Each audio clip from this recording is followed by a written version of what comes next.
觊觎中国领土，印度公然放话，企图趁火打劫吗？印度敢于挑衅中国的底气，到底从哪儿来？大家好，我是吕哲。对于国家主权和领土完整，我国一直保持严谨的态度。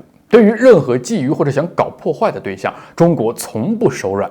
可尽管如此，仍有不少跳梁小丑上蹿下跳，不得安生。这不，印度的军官桑迪普·达万就放话，他在《中国大陆武统是印度机会》这篇文章中指出，说大陆武统台湾地区之时，就是印度夺取新疆和西藏之机。趁火打劫的心思是不是一目了然呢？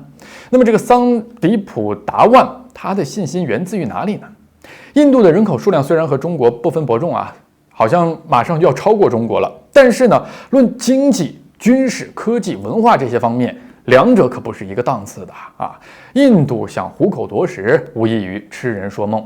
印度的自信来源于印度近些年来的经济发展速度，这也的确，你看，在世界上现在也算是名列前茅了。但是它发展的快，并不等于实力强吧？只能说印度是潜力股，但目前跟中国这个经济大国想要掰掰手腕还不行。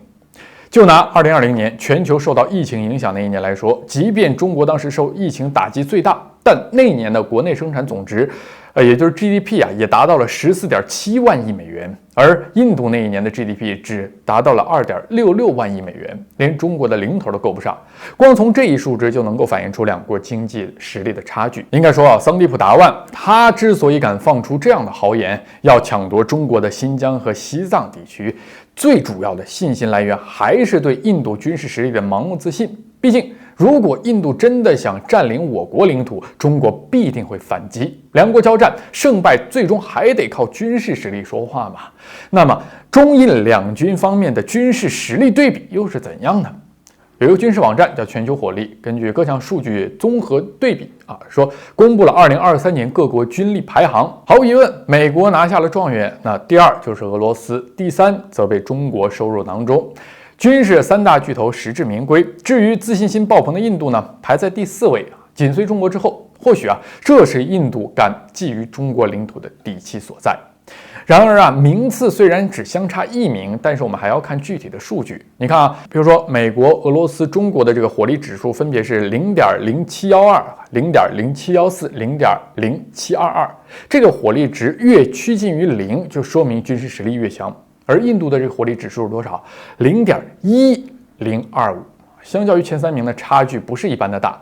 印度这个第4名其实还是有比较大的水分了，但跟剩下的国家相比，印度的确还算是拔得头筹。但若跟前3名想要较劲儿，印度还不够资格。再加上中国有着世界第一陆军之称号，海军、空军近些年来发展速度的快速为世界瞩目。如果印度想拼，后果可想而知。